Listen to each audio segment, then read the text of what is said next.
Yeah, it was just a bunch of noodles. It was a C major scale. I tried to make it sound interesting. I don't know how interesting that was. Anyway, when I first started this YouTube channel, or when I first started uploading videos to YouTube, the thing I spoke about the most was the major scale. And I haven't done that in a while, so I'm gonna talk about it right now. What is the major scale? The major scale is one scale out of thousands of scales that we can use to convey musical ideas. Why is the major scale important? It's the one that we have been exposed to the most as a westernized society. These notes, some of you may know them as do, re, mi, fa, sol, la, ti, do. I can't say it backwards because I don't know solfege. 1, 2, 3, 4, 5, 6, 7, 8, which is 1. All the same thing, and essentially it's just a pattern starting on any given root note, in this case C, going up a whole step, a whole step, a half step, a whole step, a whole step, another whole step, and then a half step, and then you repeat that.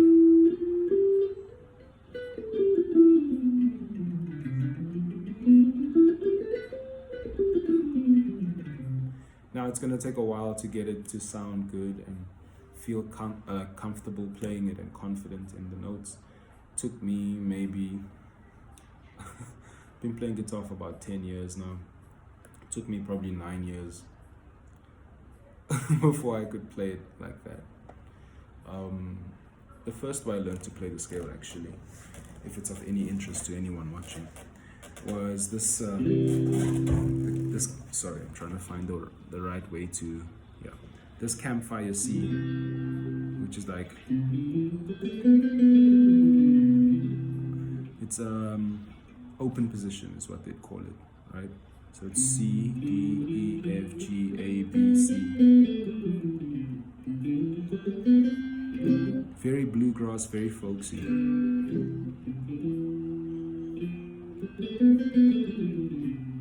Right? And then I learned that, okay, that's from this finger.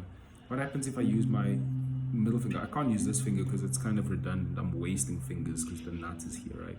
So I could go, but why would I do that when I can just go, right? So from here it would be like that. And then this would look like. So there's 3 ways to play it: with the index finger, with the middle finger, and with the ring finger. And then, as you can see, they start connecting those C's. My bad, I couldn't see. So yeah, that was how I learned the major scale, and that took me probably like 5 years to figure that out, because I never really had a guitar teacher. But I realized, okay, cool, this note is the same pitch as this note. It's the redundant C's. These are the only 2 of their kind on this instrument. Does the pattern check out? So in this case, I would use my pinky. I wouldn't have used it here because I'm wasting a finger with the nut there. But down here, I can do it, right? Or up here, I can do it. So I can use this finger. And it's the same exact shape as the open position, right? You can check it out for yourself. You can verify. I wouldn't use my ring finger for that because it's just like now it's introducing sliding motion, which I guess is embellishment or whatever. Cool. So that's these two fingers are coupled, I suppose, depending on what I'm trying to reach. And then let's try the middle finger. It looks the same as it's gonna sound a bit darker because this E string is thicker than this A string, right? But it's literally bar for bar, note for note, the same shape. So it's this one. That one sounds a bit more country. This one sounds a bit more jazzy, at least to my ears. And then there's the index finger. Now, when I learned the index finger move up here, I was like, oh my word. I think this symmetry that I'm seeing here, see that? It's two like whole step shapes, then two half step and whole step shapes, then two whole step and then half step shapes. When I noticed that, sorry, I'm trying to play with looking at the camera instead of just playing. When I noticed this, when I noticed the and I was like, that makes sense to me. That means that in any given major scale on the guitar, it looks one of three ways. Either like this, or like this. Okay? If that makes any sense. This, like equal space between, would be this one. Sorry, I'm trying to play it so you can see it. Right? It would be equal spaced. This one would be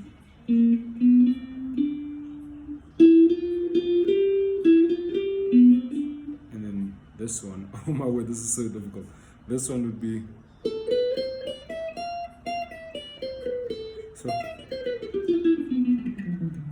so when I saw that, I was like, okay, I could probably then go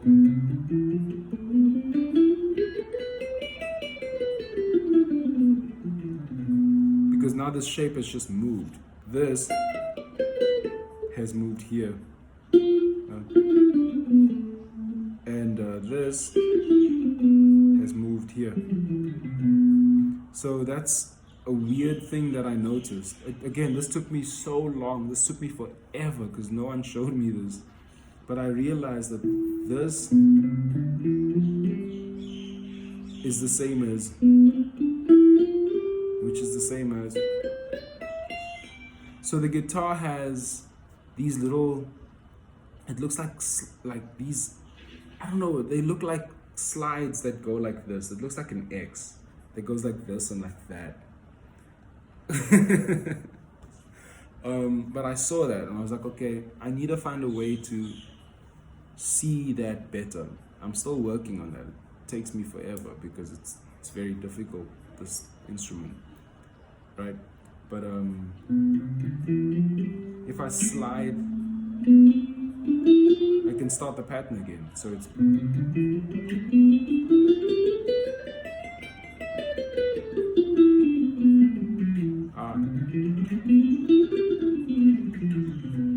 right. So I'm going in, then I'm sliding up so I can start again. Then I'm sliding up so I can start again. And that exists for pretty much any pattern. So that was just right, but it also, oh, sorry, I had something to attend to, but yeah, there are these shoots or slides or whatever that show up in the instrument. So if I go, I can go, so it's like 1, 2, 3, 1, 2, 3. So any combination of either equal space, semitone, whole tone, semitone can be like distributed all over the instrument. Now, there's gardeners outside, so it's probably going to be difficult to do this, but I'm going to keep on going. So any one of those three shapes that are, I can go, oh, except for the B string. Remember that the B string has a major third instead of a perfect fourth. So you kind of need to compensate for one fret in your mind. But if you go, let me move the camera over. If you go.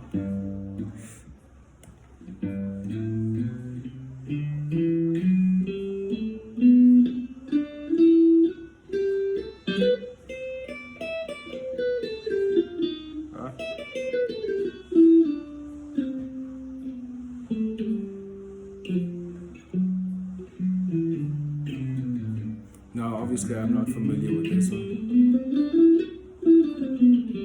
I'll just do it till then.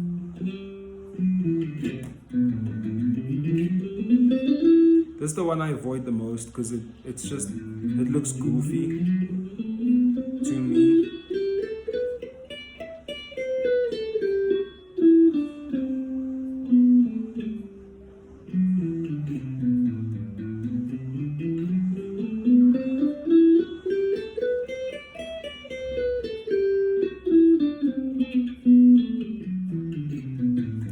Right? So that's just all using equally spaced whole tones, but it sounds like the major scale. It's actually quite wild that happens because it's like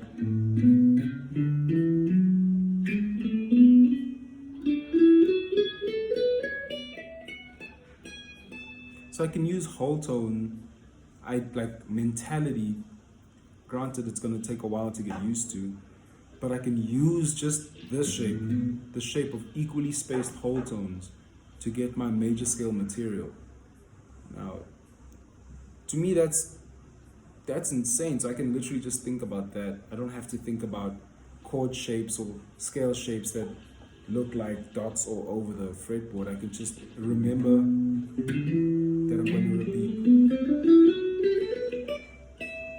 I just have to remember that I'm going to repeat. I don't like that one. I like this one.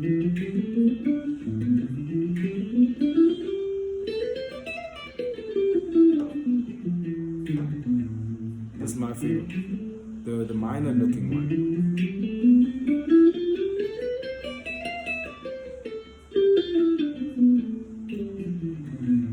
Right? And even this one, the first one I played though. So I like the ones with semitones in them. They're easier for me to see on the guitar. So either, oh, this is so difficult. Either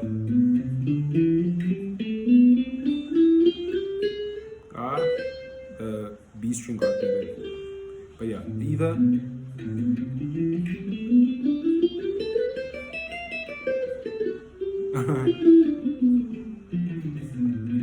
let me do it a few times.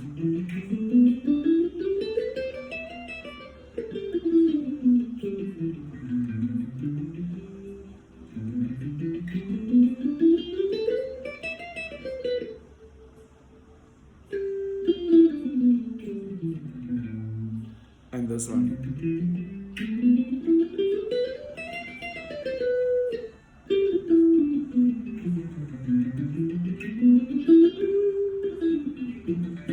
And it's all major scale. It's just starting from different points. And that's kind of what I realized as well, is that modes don't really exist in the scale. They just kind of live in the scale, but they don't that sounds contradictory. Let me try again. The modes aren't in the scale. The modes are in the mode. It's like if someone plays an A minor chord, right?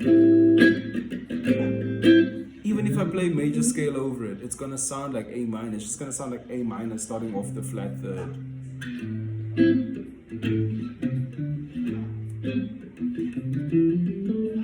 You see?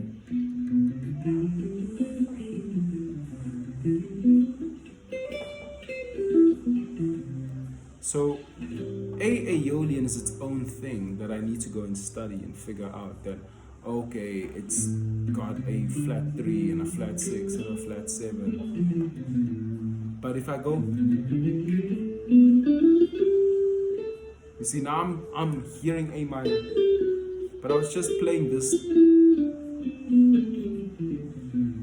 I was just playing this in the context of C. Now I'm going to hear C major, because now I've made that the foundation. So I can play A minor stuff all I want. It's going to sound like C now. So they each their own thing, their own sound, their own identity. It's a thing that's very important.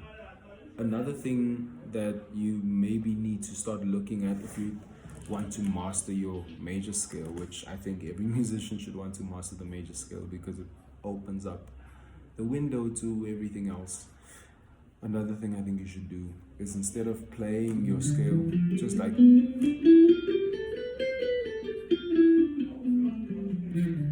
and I know many of you have been told about patterns like,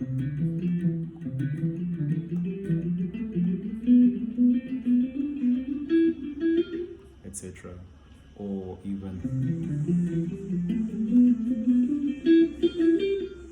etc. Those are good, but I think more important than that is just like getting used to feeling time with the major scale. Like, I think I've said it before in a video, but like, Joy to the World, the melody to Joy to the World is just the major scale descending.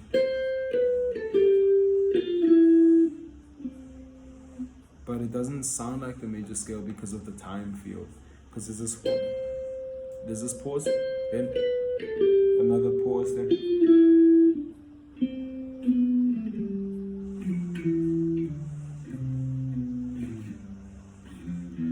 so you can make like a barbershop hole with that melody, just playing the major scale descending. But the time feel is more important. So like, instead of going, maybe like,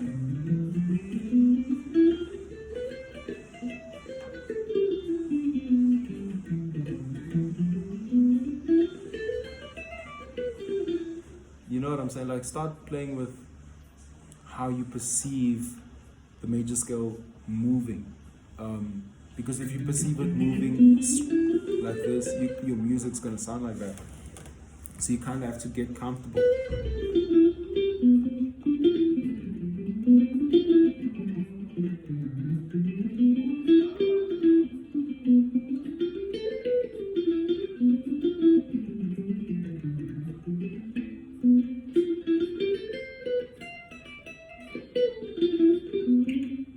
See, like, that wasn't amazing, but it kind of sounded like music. It sounded like I was playing over like a...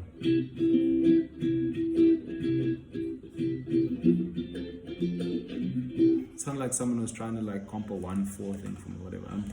I'm by no means anywhere close to the player I want to be, but these are things that are helping me get there. One day I'm going to be the player that I want to be.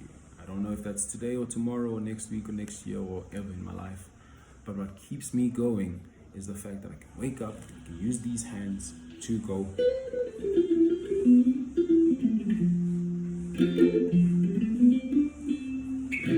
You know what I'm saying? Like, I know it's just boring major scale. It's not, this isn't fantastic. It's not even good music, but feels good to play. So I'll keep playing it until it sounds like good music to me. Right now it just feels good to play, but it doesn't sound good to play yet. So there's still some connections I need to make and some things I need to discover. Something I also enjoy doing is like just combining random notes in the scale.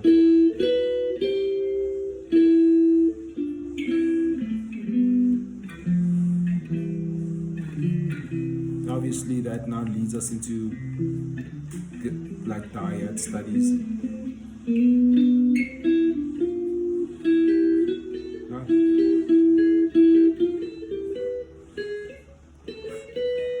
What am I doing?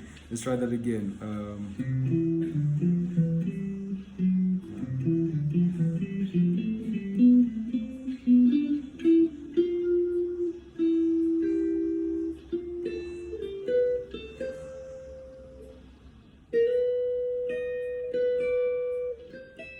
That took me way longer than it should have.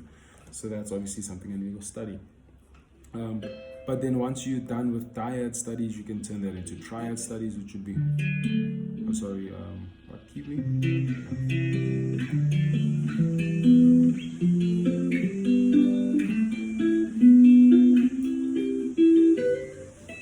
And then triad studies turns into that this triad is this triad is this triad. So you just, everything will like feed itself. you just kind of need to remain curious and open-minded, and listen to a lot of music. I haven't done much transcribing. I hear from people that transcribing is the next step for me. I learned some of this Donnelly. The reason why I stopped learning it because I was like, I don't know what I'm doing. I'm just parroting this stuff, and somehow I'm expecting it to make me a better player. Whereas now I'm just kind of like trying to like improvise with the stuff, improvise with the language I already have obtained, and hopefully through enough exposure and experimentation, I'll find ways to use chromaticism.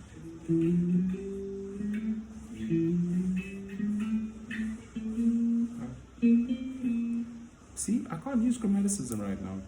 And a lot of it, like, a lot of the time I feel like an imposter. I feel like I shouldn't be making videos about the guitar on YouTube because I'm not a great player. I can barely play a major scale in a way that feels good, you know, or sounds good or whatever. But then I'm like, wait, man, it's 2026 and I can do whatever I want with my time. It's actually quite wild that I can sit here, record this video and upload it to the internet and have no one watch it, and it doesn't matter. I'm doing this for me, I suppose. I guess a lot of it does matter because I mean the fact that I'm uploading it for everyone else to see also kind of implies that I'm doing it for other people. So then the question becomes, why am I, like, in what capacity am I doing this for other people? Am I doing it for other people entirely? Like, am I finding my identity in doing this? Or do I just want people to see what I'm saying? If so, why? You know, so it's just a bunch of like, mainly why I don't upload videos as frequently as I used to is because I realized that I was kind of like seeking to feel valuable by doing this thing instead of like being valuable or finding value in it or whatever, you know. But that's a whole other conversation. But two things I really enjoy. I really enjoy the guitar, and I really enjoy talking about the guitar and music in general. So I really enjoy music and I really enjoy talking. And no one needs to be around for me to talk. I can just set up my camera and go on and go on and go on. And what's cool about this is that I can look back at it one day. And I think that's why I want to keep on doing it. There's a bunch of reasons why I struggle to do it. Like feeling like an imposter, or feeling like I have nothing interesting to say, or feeling like this has all been said before, or whatever. But then there's a bunch of reasons why I should do it. I mean, one day when I'm playing the exact way that I hear myself in my head, that when I'm the player that I imagine myself to be, I'm gonna look at this guy and be like, thank you for not giving up. And I think that's why I do it. And I think this is a good place to stop. Hope you have a good day. God bless you, wherever you are in the world. And go play some guitar if that's what you're into. Or go put your toes on some grass.